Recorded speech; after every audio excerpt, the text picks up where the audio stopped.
Prieks, kad atradāt laiku pievienoties. Šajā reizē tātad paslēgšu slaidu. Tātad runāsim par to, kā no digitālās transformācijas varam nonākt līdz lojālam klientam. Mazs uzmetums tātad darba plānam. Sāksim ar Mārītu Cēlu no Latvijas Universitātes studiju un inovāciju nodaļas daļas, kas vairāk pastāstīs par to, kas ir digitālā transformācija, kāpēc to skatīt caur klientu pieredzes prizmu. Tālāk dosim vārdu Mārim Gailim, kas ir RTU Liepājas akadēmijas asociētais profesors, kas vairāk pastāstīs par HPC tehnoloģijas uzņēmumu, tātad efektivitātes, peļņas un klienta apmierinātības veicināšanai.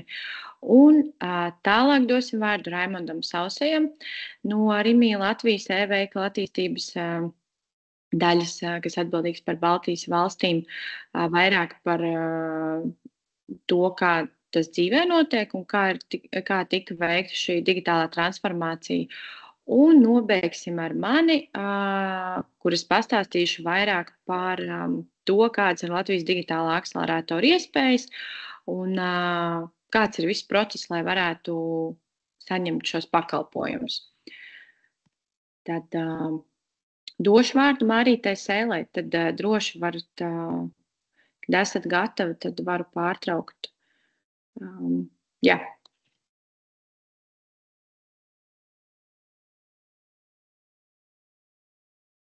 Labrīt visiem. Tā, vai redzams slaids pareizā izskatā? Jā. Jauki. Jā, Signe, paldies par pieteikumu. Jūs tikai manas šī rīta uzstāšanās nosaukumu esat padarījuši smalkāku, jo pieteikums bija digitālās transformācijas nepubliskā puse, un šis pieteikums tad bija arī jūsu mājaslapā. Jā, tā kā,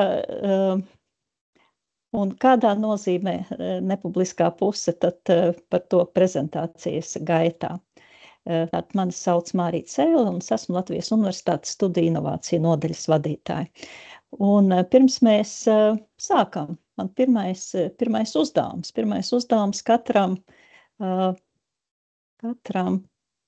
tikai slaids jāpabīd, tad būs arī pirmais uzdevums katram klātesošajam padomāt, vai 1995. gadā jūs jau bijāt dzimuši visi, jo es redzu tikai burtiņus un dažas sejas, vai arī cik jums bija gadu un ko jūs tajā laikā darījāt. Tad 1995. Ir pagājuši 30 gadi, vai ne? Jā, es varu uzreiz nokomentēt, kad varu pateikt, ka šovasar nosvinēju 30 gadu dzimšanas dienu.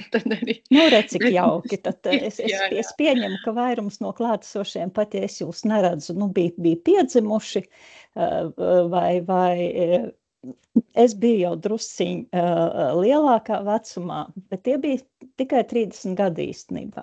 1995. gadā es biju laimīgs jauns cilvēks, kurš ir ieguvis stipendiju, lai mācītos Holandē, Tventas universitātē. Mūsdienās mācības ārzemēs nav nekas neparasts, vai ne? Studenti ceļo Erasmus studijās, bet 1995. gadā tas bija visai neparasti, īpaši iespēja mācīties īstā ārzemju augstskolā, kas pie tam bija īsta Rietuma Eiropa. Un man tajā laikā jau bija, es biju pabeigusi bakalaura studijas Latvijas Universitātē matemātikā, es pratu drusku programmēt, biju redzējusi datorus, un pēkšņi es nokļuvu vietā, kur bija internets. Un es neko tādu nezināju par internetu. Latvijā tajā laikā internets nepastāvēja, pat īsti piezvanīt viegli uz mājām nevarēja. Un šeit jūs redzat vienu piemēru no īstas papīra vēstules, kur 1995. gadā tika sūtīta uz mājām. Un tas, ko es rakstu saviem mājiniekiem, es rakstu par to, ka rekāta biblioteka izskatās, ka tepat nav ar roku šķirstāma kartotēka, visas kartītes ir kompjūteru tīklā. un pie tam visa informācija ir par visām Holandas bibliotekām, un šodien mācījāmies apieties ar šo tehniku, ideja kļūt skaidra. Vēl pa šo laiku esmu iemācījusies apmēram strādāt ar e-mail. Un nav pagājis, un raugoties uz šo papīra vēstulīti, man pašai ir sajūta, ka ir pagājuši vismaz 100 gadi. Bet īstenībā ir tāds vienas paaudzes laiks pagājis. Un vai es tai laikā varēju iedomāties, kā izskatīsies mūsu ikdiena pēc 30 gadiem, cik ļoti digitālās transformācijas nozīmē tā būs atšķirīga? Pilnīgi noteikti nē. Tajā brīdī es biju aizņemta ar personīgo digitālo transformāciju, jo man bija pēkšņi jāraksta visi mani kursa darbi datorā, ko es klabināju ar vienu pirkstu. Es nemācēju īsti saglabāt failus, un tad pa laikam man tie faili pazuda un bija jāsāk darbs no jauna. Un tas ir šo stāstu, es gribēju ar šo stāstu iesākt tā iemesla dēļ, lai uzsvērtu, ka digitālās transformācijas nekad nav tikai par tehnoloģiju. Digitālās transformācijas vienmēr ir par mūsu spēju palīdzēt mūsu klientiem, vai tie ir iekšējie klienti, vai tie ārējie klienti, mēģināt iejusties viņu kurpēs, mēģināt saprast, kas ir tie iemesli, kāpēc viņi kādu digitālo transformāciju atbalsta vai neatbalsta. Tātad 1995. gads, 1999. gadā šis teksts tika publicēts no Billa Gates teiktā, kā varētu izskatīties nākotne. Un tagad lasot šo viņa teikto, mums šobrīd liekas, ka tā jau ir gandrīz pagātne, un ka mēs faktiski esam kādu soli priekšā. Un vēlreiz uzsverot, šis teksts rakstīts pirms 25-6 gadiem, joprojām ļoti īs laika periods īstenībā salīdzinot ar to, kas ir noticis. Nākamais uzdevums. Kā jūs domājat? Tātad šis bilde, protams, ir mākslīgā intelekta ģenerēta, šajā gadījumā izmantots Groks. Kādas versijas, kas varētu būt bijusi uzvedne ģenerējot šo attēlu? Var pateikt vai ierakstīt čatā, kāda varētu būt bijusi uzvedne?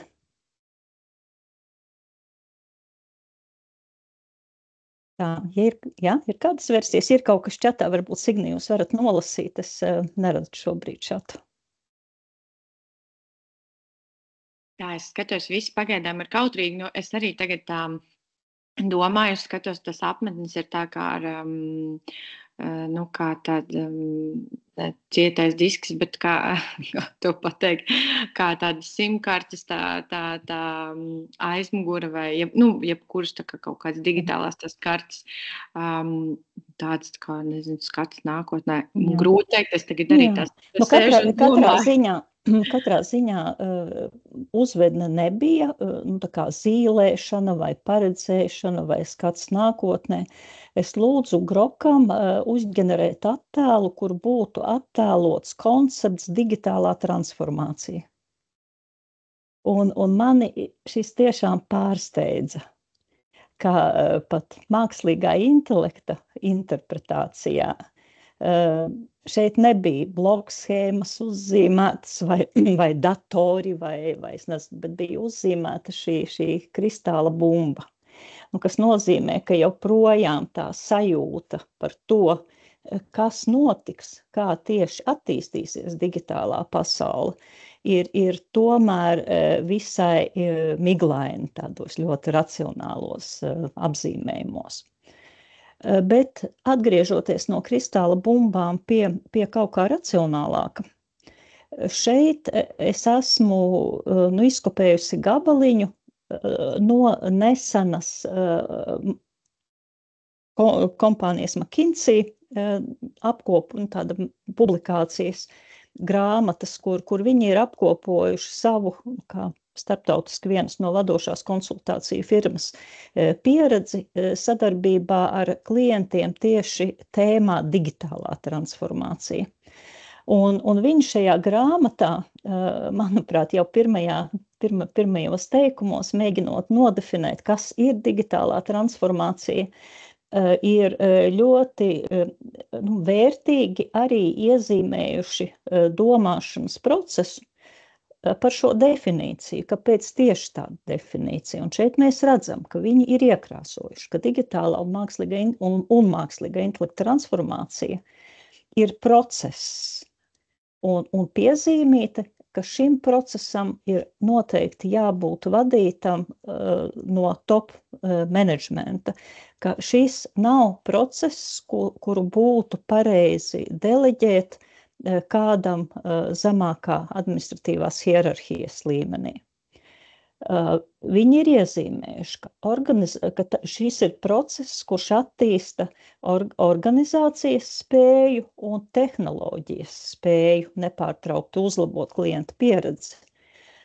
Un šeit atslēgas vārdi ir, ka nepietiek domāt tikai par tehnoloģiju transformāciju, bet ir ļoti svarīgi līdztekus domāt arī par organizācijas transformāciju. Svarīgi digitālajā transformācijā ir ne tikai domāt par to, kā mēs izmantosim kādus rīkus, bet ļoti svarīgi domāt arī par to, kā pati organizācija pārtaps. Tālāk definīcija iezīmētie vārdi ir, ka šī digitālā transformācija atļauj uzņēmumam nepārtraukti uzlaboties. Pilnveidoties. Un ir interesanti, ka McKinsey komentārs pie šī vārdu salikuma nepārtraukt uzlabojumi ir, šis nekad netiek ņemts vērā. Par to, ka jau tajā brīdī, kad mēs mēģinām ieviest jaunu tehnoloģiju, mēs ļoti skaidri saprotam, kas notiks ilgtermiņā, kā notiks tālākie uzlabojumi. Un, protams, ka digitālā transformācija ir par klientu pieredzi un par izmaksu samazināšanu, un tādējādi spējot nodrošināt arī konkurences priekšrocības ilgākā laika termiņā.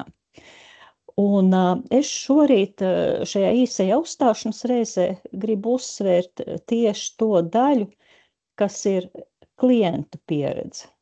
Un vēlreiz atkārtot, ar klientiem saprotot gan ārējos klientus, gan iekšējos klientus. Profesors Maikls Fulants, runājot par pārmaiņām izglītībā un rakstot savā grāmatā nodaļu tieši par ieviešanas procesu, viņš uzsāka šo nodaļu ar tādu ironisku teicienu, vai ironisku citātu, ko it kā ir teicis kāds izglītības ministrs savam kolēģim. Viņš saka, ļoti labi, grūtākais ir aiz muguras, vadlīnijas ir apstiprinātas, tagad tev atliek tikai tās ieviest.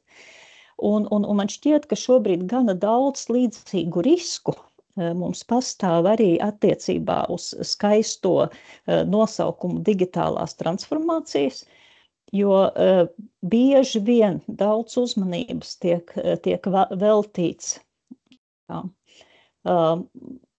vadlīniju rakstīšanai, tādu skaistu procesu aprakstiem, bet nepietiekama uzmanība tiek pievērsta tieši tiem cilvēkiem, kuri ikdienā vistiešākajā mērā strādā ar šīm digitālajām tehnoloģijām, digitālajām transformācijām, vai kuri ir tiešā saskarē ar klientiem. Un ar šo trīsstūri es gribēju pievērst uzmanību jēdzienam apgrieztā hierarhija. Ar to gribot uzsvērt, ka parasti mēs zīmējam uzņēmumu vadītāju augšā un darbiniekus hierarhiski attiecīgi ar katrā nākamajā līmenī uz apakšu. Ieteikums būtu raudzīties uz hierarhiju otrādi, jo tā pievienotā vērtība, ko mēs sagaidām, rodās ļoti lielā mērā ikdienas komunikācijā, ikdienas saziņā tieši tiem kolēģiem, kas ir ikdienas saziņā ar klientiem. Un savukārt uzņēmuma top menedžmenta uzdevumam vajadzētu būt nodrošināt tādu uzņēmumu pārvaldību, lai darbiniekiem, kas ir tiešā saziņā ar klientu, būtu visas iespējas to izdarīt kvalitatīvi. Es pārstāvu augstskolu Latvijas universitāti šorīt, un šeit ir daži galvenie ieteikumi no starptautiskās labās prakses attiecībā uz digitālajām transformācijām, un šajā gadījumā konteksts ir tieši izglītības iestādēs, bet, manuprāt, šie ieteikumi, šie principi ir tikpat lielā mērā labi pārnesami arī uz katru,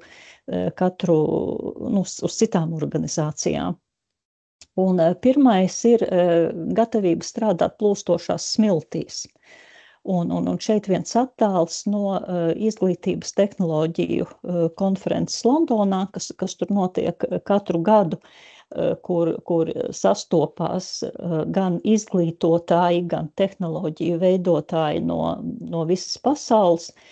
Un šī gada konferencē noskaņa izglītotāju pusē bija ļoti līdzīga.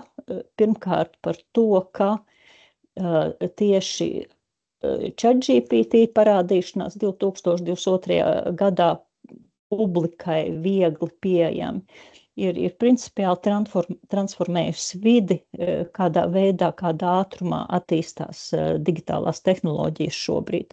Un mēs nezinām īstenībā, kas notiks, cik strauji būs tehnoloģija attīstība pēc, varētu teikt, pat pēc pāris mēnešiem, pat ne pēc pāris gadiem. Un līdz ar to ieteikums no vienas puses apzināties, ka šī ir lieliska iespēja, mācīties ātri, turēt acis vaļā, bet tai pašā laikā konkrētos soļus uz priekšu spērt prātīgi, tomēr atvēlot laiku gan iespēju izvērtēšanai, gan arī risku un iegūmu izvērtēšanai. Un protams, ka, es domāju, ka visi mēs esam samulsuši par tehnoloģiju attīstības ātrumu, un šobrīd ir racionāli ļoti grūti izvērtēt, cik ātri, kuru tehnoloģiju izvēlēties un kādā veidā to attīstīt. Iepriekšējos gados izstrādātie procesi un to ieviešanas schēmas nevienmēr palīdz. Bet atkal šis nav uztverams kā problēma, bet tiešām kā iespēja ātri attīstīties, bet paturot prātā šo attīstības ātrumu. Ieteikums, ko mēs visi droši vien esam pieredzējuši daudzos projektos, ka sākam ar tiem, kas vēlas iesaistīties un gatavi eksperimentēt, un attiecīgi tad paplašinām digitālo transformāciju ieviešanu visā uzņēmumā, agile pieeja, kas ir grūtāk pielietojama tieši valsts iestādēs, ņemot vērā dažādas birokrātiskās prasības, bet tai pašā laikā atkal šobrīd, kad tehnoloģijas attīstās tik ātri, nav daudz citu variantu, kā mācīties ātri, izdarīt secinājumus un iet nākamajā attīstības posmā atkarībā no iepriekš izdarītiem secinājumiem.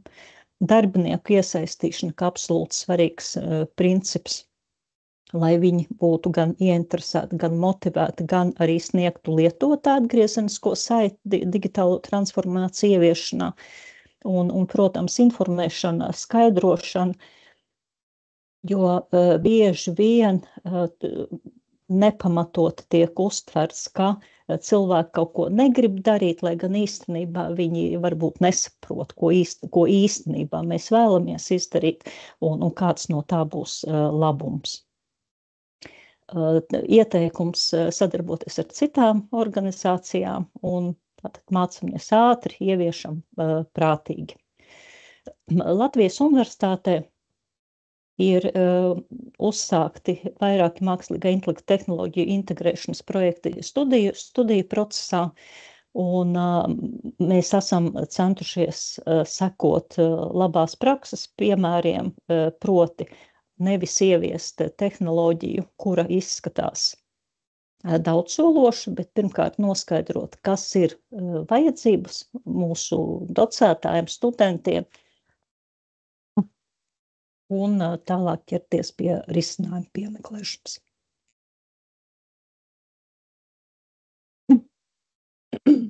Mārīt, es atvainojos, vajadzētu mazliet tā kā apaļoties.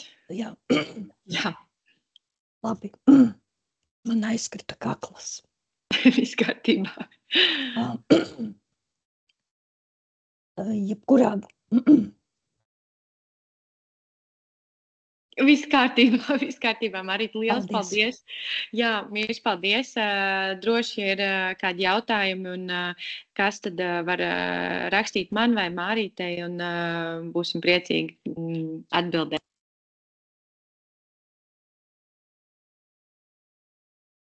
Netīšām nospied, tātad nākamais runātājs. Mums ir Māris Gailis, tātad droši varat, Māri, dalīties ar ekrānu.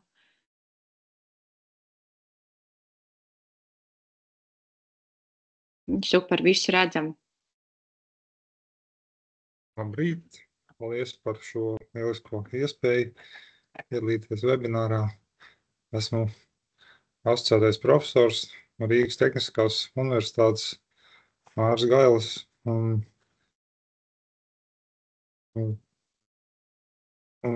Jā, man tā saistība ar to, ko es šodien stāstīšu, no tādas praktiskas puses, jo es nodarbojos iepriekš ar atjaunīgu biodegvielas sadedzes pētījumiem, un tagad ar ilgspējīgas pilsētas mobilitātes attīstību un dažādu iesaistīto pušu lietotāju nozīmīgu un vajadzību izpēti un attīstības stratēģiju modelēšanu, un tur šo dažādu skaitošanas tehnoloģiju lietošana ir nepieciešama. Tā, tagad tas par to, ko es jums piedāvāšu šajā sarunā, nedaudz par to, kāds varbūt ir sevišķi mūsdienās ar priekšrocības lietot un atšķirības lietojot komerciāli vai atklātu kodu rīkus, un ja mēs pieaicinām palīgā superskaitļotāju, kāda tur ir izaicinājumi un arī trūkumi un priekšrocības, un nedaudz par manu pieredzi. Dažas tādas definīcijas saistībā ar mūsu šo te sarunas tēmu, par uzņēmumu efektivitāti var spriest dažādās dimensijās, un tādās, kur procesi tiek veikti ātrāk un precīzāk. Tā skaitā gan klienta apkalpošana, gan datu apstrāde, kur digitālās tehnoloģijas var ļoti palīdzēt resursu izmantošanai. Savukārt, cik tas mūsu ierobežotie cilvēku un finanšu resursi tiek izmantoti. Protams, laika efektivitāte, cik šajā sakarā, cik ātri uzņēmums var reaģēt uz izmaiņām apkārtējā tirgu un klientu noskaņojumā un pieprasījumā. Un par inovācijām, cik tās veiksmīgi esošās idejas var pārvērst reālos produktos. Un, protams, tā uzņēmuma viens no ļoti būtiskiem parametriem vai ir peļņa, ja, vai šie ieņēmumi ir lielāki nekā izdevumi. Un digitālie rīki visās šajās dimensijās var būt būtiski. ieviest būtiskas atšķirības. Un, man paša pieredze pirms akadēmiskā darba 19 gadus strādājot auto pēcpārdošanas sistēmā bija pārsvarā mēs lietojām komerciālu nopērkam programmatūru, īpaši pielāgotu.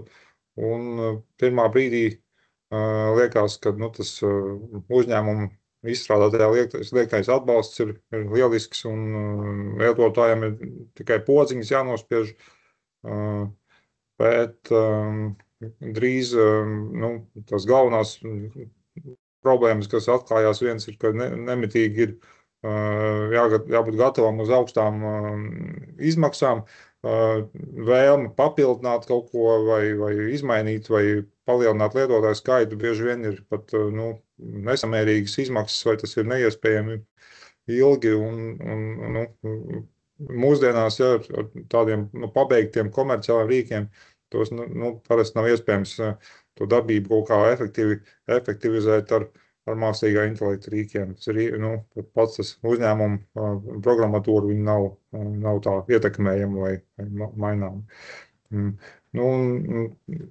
Visu uzņēmumu vajadzības, kas varbūt ļoti dažādas, nevar aptvert ar atklātā koda rīkiem, bet, manuprāt, daudz aspektus, kā cevišķi datu analīze, prototipēšana, tur var pāriet uz dažādiem programmatūras rīkiem, kurus izstrādā entuziasti kopienas un kuriem tās galvenās iezīmes ir, ka tas pamatkods ir atvērts un to drīkst modificēt. Tas ir augsts līmeņa varbūt lietošana, bet arī vienkārši izmantojot, šie rīki ir visu laiku nemitīgā attīstībā, ir plaša lietotāja kopiena, kas gan to attīst, gan palīdz jauniem lietotājiem un daudz šīs apmācības iespējas un tam līdzīgi. Un ir arī trūkums, ka tas tieši rīki ir sarežģīti, varbūt pirmā brīdī lietotājiem un nav universāli. Labā ziņa, ka ir šobrīd valsts atbalsts šādu, augstāko digitālo prasmju apguvei. Gan šī, manuprāt, šis projekts, kurā mēs šobrīd ietvaros mēs tiekamies, gan arī citi līdzīgi ir tādi, kur var bez maksas saņemt arī apmācības un konsultācijas. Arī tieši saistībā ar augsts veiktspējas skaitošanu un lietošanu. Un tad mans ceļš šo bija es iesāku lietot atsevišķu komerciālu programmatūras vietā Jupyter notebook vidi, kur, manuprāt, noderīgi arī daudzos uzņēmumos šo programmatūru var uzstādīt bez maksas, un tā iezīme ir, ka var veidot tādu digitālu dokumentu, kurš satur gan tekstu, gan attēlus, gan arī, piemēram, kādas modelēšanas vai data apstrādes koda fragmentus. Un vēsturiski šis ir balstīts, pamatojās Python programmēšanas valodā, tas, kas ir koda fragmenti, bet šobrīd apmēram 100 programmēšanas valodas var pievienot. Tad šis rīks nomināli izmanto vietējo serveri vai datoru resursus, bet to var mērogot arī Latvijā. APC skaidrošanas centrā mums ir iespēja arī caur šo vidi bez tādas dziļa līmeņa Linux prasmēm piekļūt HPC resursiem un tur jau izmantot, piemēram, paralēlās programmēšanas principus, kur mums ir kāda liela datu apjoma vai uzdevums, ko normāli varbūt veiktu ierobežots, varbūt tikai viens kodols, kādā, Python gadījumā tikai vienu kodolu izmanto no daudz kodola procesorā, tad paralēlās programmēšana ļauj izmantot šo tos resursus, cik tie ir vajadzīgi un cik mēs varam atļauties iznomāt tos uz īsu laiku. RTU HPC centrā arī šie pakalpojumi ir pieejami. Tagad mazliet par to, kāda bijusi ir man tāda praktiskā pieredze. Nesenākais pētījums bija lietotāju pieredzes novērtēšanā saistībā ar ne digitālo transformāciju, bet par mobilitātes transformāciju, kur lietotāji pārsēžās vai sāk lietot paralēli saviem automobiļiem, arī kādus citus pārvietošanās veidus, sabiedrisko transportu, vairāk iet ar kājām, koplietošanas automobiļus sev iznomāja, un tur tika izmantots, lai apstrādātu aptaujas datus, izmantot divi modeļi. Viens ir šis Rubikons darbības paužu modelis, vēsturiski tādus, dzīves garumā cilvēkam dažādu mērķu sasniegšanai, piemēram, studijām vai atmest smēķēt vai apmeklēt sporta zāli, tad ir pieņemts mērķis izvēlēts un sākt plānošanu šim mērķu sasniegšanai, un pēc tam notiek arī rīcība. Un tad pēc no šī modeļa var paņemt tādu konceptu, kā saskatīt tos šķēršļus, un tas arī tika izdarīts. Un tālāk sasaist ar biznesu ir, piemēram, ka uzņēmumā varbūt vairākas nodaļas. Viena nodrošina esošo darbību, piemēram, mobilitātes gadījumā, piemēram, uztur kaut kādu tehnikas parku, tehniskā kārtībā, un jaunā darbība ir veido varbūt jaunas lietotnes, jaunas pakalpojumus piedāvā, un abām šīm nodaļām jābūt ir tā kā nodalītām, bet ar kopēju vadību. Un tad rezultāti, kas iegūti bija ar atvērtā koda rīkiem un arī superskaidrotāju lietošanu, ir, piemēram, šeit ir aptaujāti 2500 cilvēki, un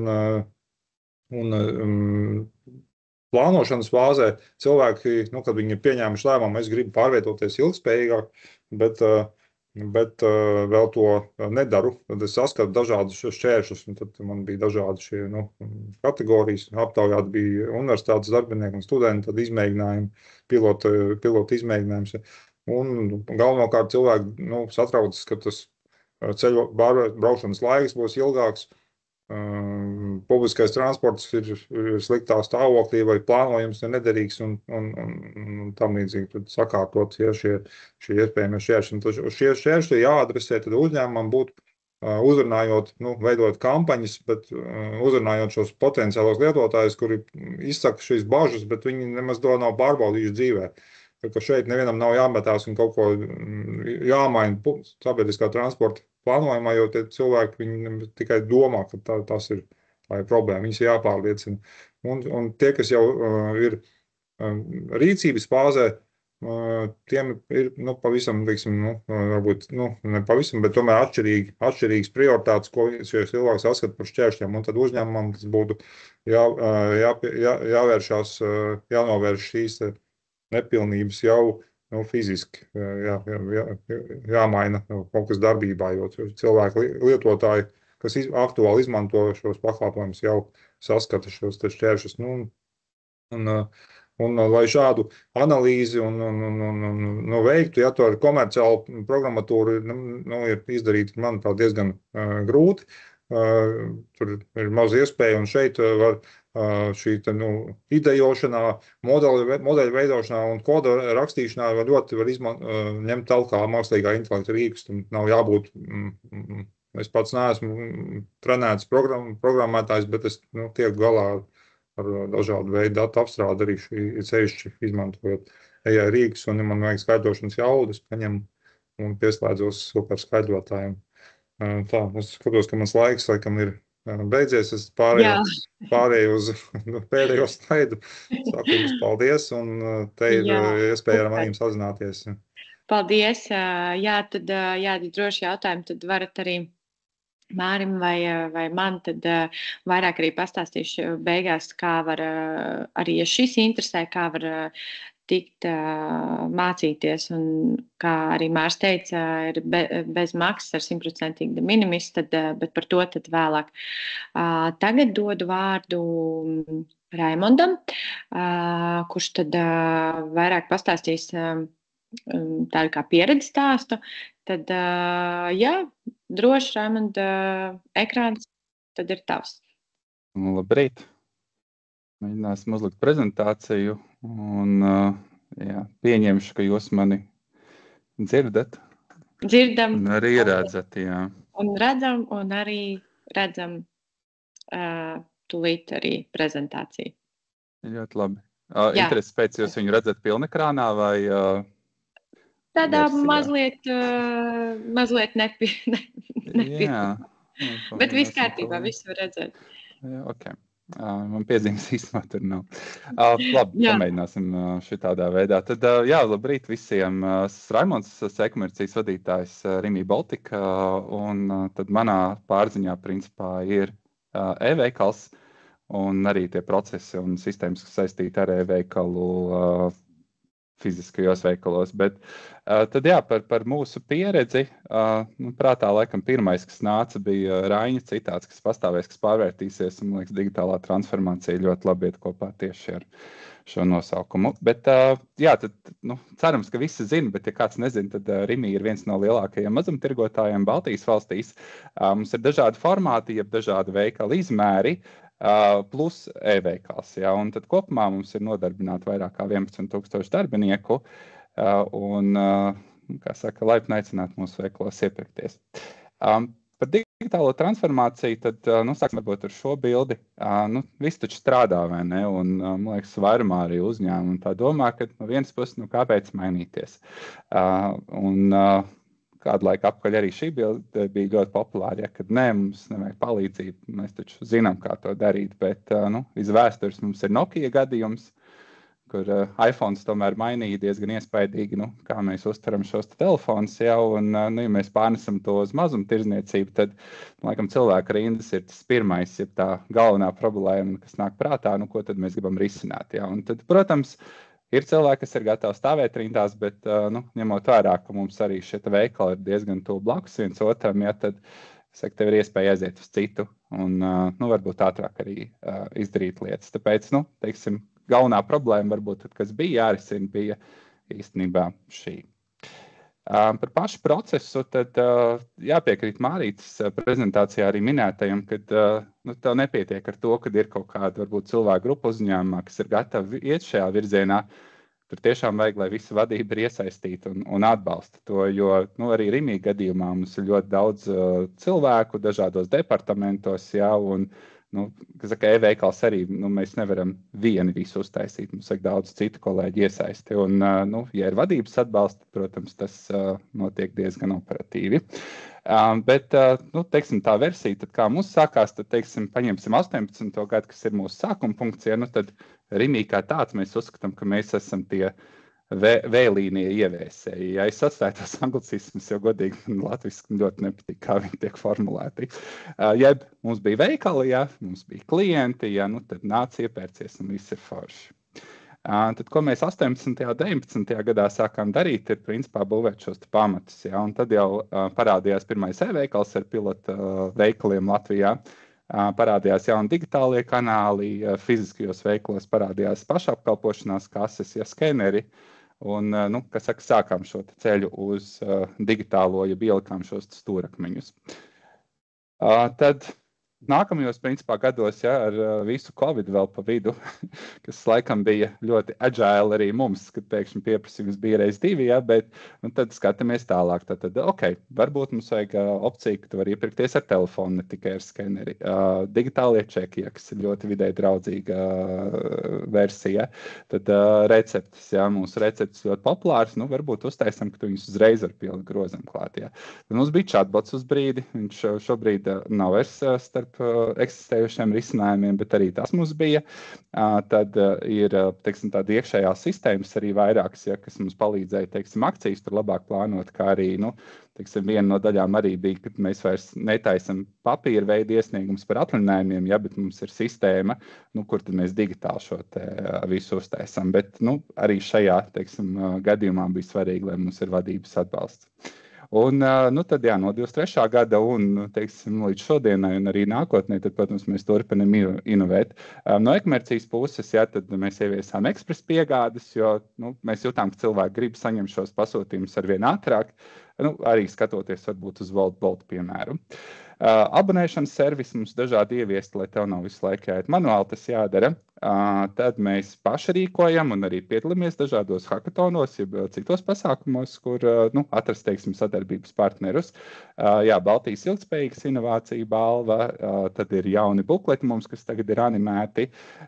Mums ir Igaunijā un Latvijā veikali, kur īsti fiziski darbinieks nav, bet to ar kartīja iekšā. Paņem, ko tev vajag, noskanē visu un izej ārā. Tad arī veids, teiksim, kā transformēties. Un retail media savukārt ir, teiksim, tāds mārketinga risinājums, kur arī dažādi uzņēmumi tad pie mums var pieteikties un izvietot savas reklāmas. Tā kā, tas viss turpinās. Tātad, kādi ir tie rezultāti? Teiksim, ko mēs redzam?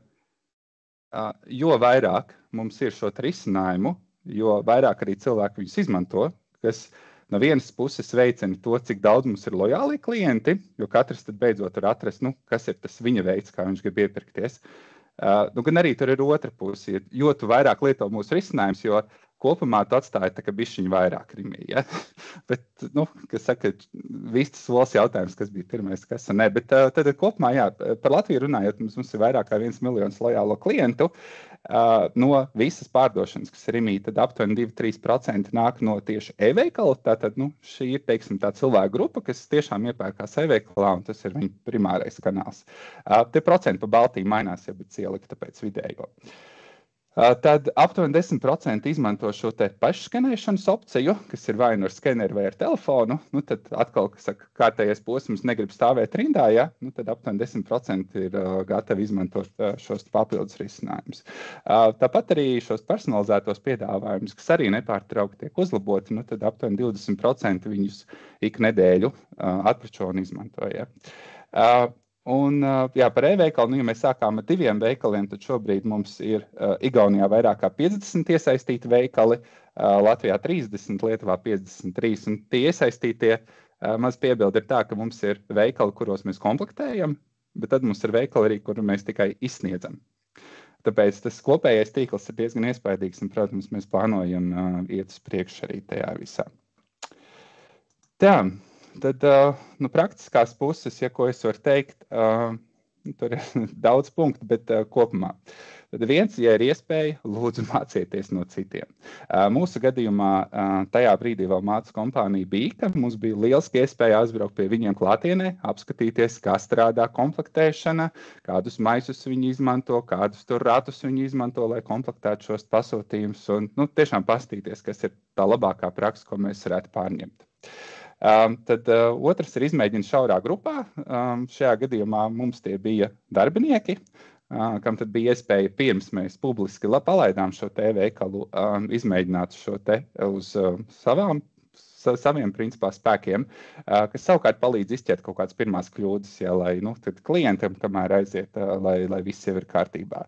Tad runā par to, tad es pats arī pa laikam piedalos kādās konferencēs vai webināros un stāstu principā mūsu stāstu par mūsu izaicinājumiem, kas mums ir labāk strādājis, sliktāk. Un, principā, angliski tas ir raising awareness, latviski veicināt atpazīstamību, acīm redzot. Nākamais es redzams. Visur, tad manā piemērā tā ir krūzīte, kur mēs arī principā izstāstam šos veidus, kā tu var iepirkties rimī, bet tas ir tas pats uz reklāmām, sociāliem tīkliem, visu pārējo. Jo, ja klients nezina, viņš, protams, visticamāk neizmantos. Tāpat arī mēs izmantojam mūsu fizisko veikalu telpu ar dažādām reklāmām, lai klients informētu, kā viņam ērtāk iepirkties. Un paralēli mums arī akcijas ik pa laikam ir, piemēram, iepērcies tieši ar telefonu skanējot, ja tur, 15-20% atlaid visam pirkumam. Bet pats galvenais laikam ir ieklausīties klientos. Jo, teiksim, arī par e-veikalu, mēs aptuveni zinājām, kas tas ir, bet pieredze mums nebija. Bet labā ziņā tie, kas ir online klienti, viņi tiešām ļoti labprāt dalās ar ieteikumiem, ar izsūdzībām, ja, un tas savukārt iedod mums ļoti daudz vērtīgas informācijas, lai saprastu, kas ir tas, ko mums nākamo, teiksim, ieviest no savas puses. Un, jā, attiecīgi klienti arī mūs tur novērtē.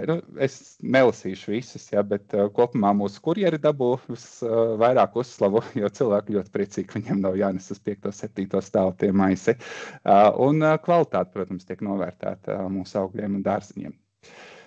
Un tad noslēdzošais slaids no manas puses ir, kad, kā jau sākumā minēju, tad mēs visu laiku turpinām skatīties, kas ir nākamais, ko darīt. Tad viena no lietām ir vecuma apstiprināšana bez cilvēka iejaukšanās. Tad e-veikalā tas principā nāk kā likumdošanas prasība, ka vajag Smart ID apstiprinājumu, un tas mums ir.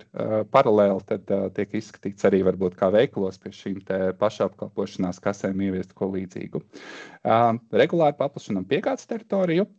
Izmēģinām jaunas tehnoloģijas arī piegādēm, lai labāk optimizētāk skatītos šos maršrutus, kā mums izvedāt šos pasūtījumus.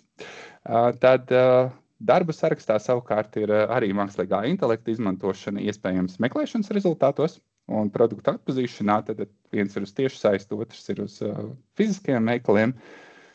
Un arī uzlabot personalizētie piedāvājumi. Ja? Un tad pāris bildes, kā mēs vēl esam eksperimentējuši ar piegādēm, tas gan pārsvarā ir Igaunijā, bet mēs arī esam robotus izmantojuši, lai piegādātu produktus. Un tad arī šis, starp citu, ir Latvijas startups ar tādiem maziem, skūteriem, bet tur pietiekami vairāk var maisu salikt, un piegādāt klientiem. Tā kā paskatīsimies vēl šos pilotu rezultātus un skatīsimies, ko mēs darīsim tālāk. Bet, ja atceramies to sākotnējo bildi, kur bija milzīgas rindas pie kasēm, tad šobrīd teiktu ir tā, ka ir daļa, protams, kas joprojām iepērkās fiziskajā veikalā un stāv rindās, bet tad ir daļa, kas izmanto mobilo telefonu, lai iepirktos, daļa izmanto mūsu skenerus, daļa vēl izmanto mūsu e-veikalu, un attiecīgi tie ieguvēji, teiksim, ir visi, jo mums ir dažādas opcijas, tad kā tu vari iepirkties. Tas arī viss no manas puses. Ja ir kādi jautājumi, droši prasat, un esmu atrodams arī LinkedInā vai varat rakstīt arī uz e-pastu. Paldies! Super, mīļš, paldies, Raimond. Jā, es varu arī piebilst, ka es arī esmu sūtījusi tā iemesla dēļ, lai nav jānes ļoti augstu. Tā kā foršajā malači kurjeri, kad viņi, nezinu, cik viņi tad var noiet soļus dienā. Super, paldies vēlreiz. Tad noslēgumā tad pastāstīšu vairāk par Latvijas digitālā akceleratoru pakalpojumiem un iespējām. Tad īsumā praktiski ir tā, ka visi projekta mērķi ir veicināt uzņēmumu konkurētspēju tirgu un ar tādu domu, ka neatkarīgi no kādas valsts, lai uzņēmums nāk, tad tās iespējas būtu līdzvērtīgas. Un tad te arī varam redzēt kartē, ka visās praktiski Eiropas valstīs arī darbojās šis projekts, kā nu kurā valstī, cik daudz kontaktpunktu. Vienīgā tāda atšķirība sanāk, projekts iedalās divās daļās. Viens ir Latvijas digitālais akcelerators. Mēs savukārt strādājam pie jaunu inovatīvu produktu izstrādes, bet Eiropas digitālās inovācijas centrs, kas ir IT klasteris, viņi atkal savukārt strādā vairāk pie iekšēja procesa digitalizācijas. Bet droši, ja kaut kādā brīdī rodās jautājumi, varam pēc tam pārunāt. Tad mūsu pakalpojumi iedalās praktiski 3 blokos. Viens no tiem ir testēšana pirms ieguldīšanas, kurā tad, šeit ir visi pakalpojumi, ko jūs varat redzēt, kas ir pieejami. Pārsvarā viss sākās ar tehnoloģiskajām konsultācijām. Ja jūs vēlaties radīt kādu jaunu inovatīvu produktu līdz prototipam, tad ir iespēja ar kādu no mūsu partneriem šo arī testēšanas, pilotēšanas, eksperimentēšanas, visādas zināšanas pārnes un kontaktpētniecība un citi pakalpojumi. Un savukārt šobrīd viena no tādām aktuālākajām lietām ir LIA uzsaukums jaunais digitalizācijas iespējām, kur tad ir iespēja līdz 200,000 arī dabūt šo grantu. Tad mums ir klienti, kur izmanto digitālās transformācijas stratēģijas izstrādi pie mums, lai ar šo stratēģiju tad varētu iet uz šo lielo grantu LIA. Arī nav nekas obligāts, bet no pieredzes sakot, tad arī ir šādi uzņēmumi, kur tad izmanto pie mums, lai tad tālāk iet uz citiem projektiem. Apmācības un prasmu pilnveidošana, es domāju, šeit nav nepieciešami lieki komentāri, viss ir saprotams, ir iespēja mācīties dažādus kursus, arī iepriekš minēto HPC kursus ir iespējams izmantot arī caur mums, kiberdrošība, mākslīgais intelekts un praktiski mēģinam veidot šos kursus ar aktualitātēm, kas šobrīd ir. Tad šeit varat redzēt, fonā ir mājaslapa, kurā tad uz pakalpojumiem uzspiežot, tad man ir gan aplīts pārvilcies, bet doma bija, ka viņš uz apmācībām būs, un tad uzspiežot uz apmācībām, tad jūs redzēsiet aktuālās apmācības, kas tad ir plānots. Septembrī mums arī ir viens apmācības, bet tur gan pieteikums jau ir, ne pieteikums, bet apmācības sākās jau pirmdien, tad tur īsti jums vairs nebūtu iespēja iziet šo procesu, lai paspētu pieteikties. Tādēļ ielikusi esmu oktobri. Tad, ja jums interesē kāds no šiem kursiem, varam operatīvi tad strādāt, lai tad arī jūs paspētu uz šiem kursiem pieteikties. Tā. Un trešais no tādiem blokiem ir finansējuma piesaiste, kurā tad arī ir iespēja tikties ar mūsu ekspertu, kurš tad pastāsta vairāk vispār par aktuālajiem projektiem un aktuālajām iespējām, balstoties uz jūsu vēlmēm. Ir iespēja pēc šīm konsultācijām arī projektu pieteikumu sagatavošanu vai biznesa plānu sagatavošanu, ko mēs savā pusē veicam. Finansējumu piesaist no starptautiskiem fondiem. Tātad varat redzēt dažādu veidu konsultācijas un iespējas ir jebkurā gadījumā. Tad pastāstījums par pakalpojumiem kopumā tā ātri pārskrienot, bet kas tad var saņemt šos pakalpojumus? Praktiski var saņemt visi, izņemot pašnodarbinātos. Salīdzinoši nesens jaunums ir individuālai komersanti ir nākuši klāt, kur arī drīkst saņemt šo atbalstu. Un tad tādi pamatnoteikumi ir, nevar būt nodokļu parāds, kas pārsniedz 150 eiro. Nav maksāt nespēja, ir tāda svarīgākā lieta, lai jums ir pieejams de minimis veidlapa, ko jūs varat caur EDS sistēmu apskatīt savu atlikumu, un nevar būt neatbalstāmā nozara, kas ir alkohols, tabaka, ieroči, azartspēles un tāda veida darbības. Bet pārsvarā tad viss ir atbalstāms. Svarīgākais, tad vēl piebildīšu, nevar būt sodāmība. Un, ja tās lietas ir visas sakārtotas, tad jūs varat saņemt šos pakalpojumus ar 100% de minimis atbalstu. Un tad īsumā par to, kāds ir pakalpojumu ceļš līdz pakalpojumu saņemšanai, tad pirmais solis ir jāizveido pieteikumu mājaslapā. Šeit ir norādīta mājaslapa digitalatvija.lv. Tad mēs ar jums sazinamies, saprotam, kādas ir jūsu intereses un vēlmes, liekam jūs uz komisiju finansējumu piešķiršanai, tad tālāk ir digitālā brieduma tests, kas ir jūsu pusē jāizpilda. Testam ir 2 daļas, viena ir tāda kā jā, nē jautājumi, un otra daļa ir ar atvērtajiem jautājumiem. Varbūt izklausās tā ļoti sarežģīti un grūti, bet tas nav tik gan ne laikietilpīgi, ne sarežģīti. Skatoties uz to, kādas pakalpojumus jūs varat saņemt, un arī, ka tie ir ar 100% atbalstu. Un tad, balstoties uz mūsu pieejamās informācijas un sarunām ar komersantu, un balstoties uz jūsu digitālā brieduma testa atbildēm, mēs izstrādājam ceļakarti, kura tad ir tāds kā ceļakarte uz šo pakalpojumu saņemšanu, kas tad jums attiecīgi arī interesē. Pēc gada ir jāveic tad atkārtot digitālā brieduma testu, lai mēs redzētu, kāds ir bijis perfektajā gadījumā kāpums šajā digitālajā brieduma līmenī. Un tad attiecīgi ir arī interesanti jums pašiem redzēt, kāds ir bijis jūsu digitālā brieduma līmenis. Viņš ir izteikts procentos no 1 līdz 100. Un kāds tad ir uzlabojies. Un tad attiecīgi jūs varat redzēt to savu digitālā brieduma līmeni gan skatoties uz nozari Latvijā, gan salīdzinot ar to pašu nozari arī Eiropā. Tā, tas gan ir par vēl apmācībām, bet mums šobrīd gan īsti nav tam tik daudz laika. Es gan vairāk vēlējos jums parādīt.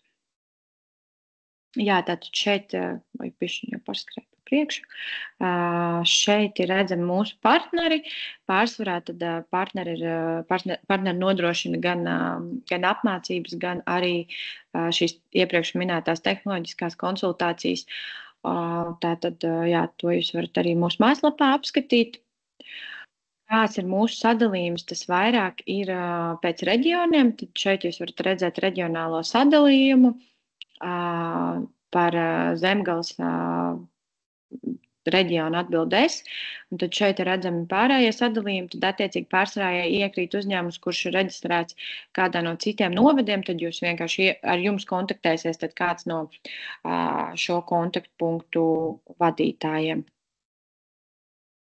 Jā, no manas puses tas arī viss. Varbūt jums ir kādi jautājumi. Vai pārdomas, vai jautājumi, jūs droši varat jautāt. Ja jūs kautrēties šeit, varat droši jautāt e-pastā. Un, jā, no manas puses tad viss. Paldies, kad pieslēdzāties. Ceru, ka bija noderīgi. Un droši varat sekot līdzi arī citiem webināriem, jo mūsu plāns, un mēs arī pie tā pieturamies, ka mēs organizējam reizi mēnesī webinārus, un droši sekot līdz informācijai un izmantojiet iespēju, kamēr ir šādas iespējas. Jā, mīļš, paldies, tad lai jums jauka diena, foršas brīvdienas, un tad jau cerams tiksimies kādā citā webinārā. Paldies, vislabāk. Jā, paldies.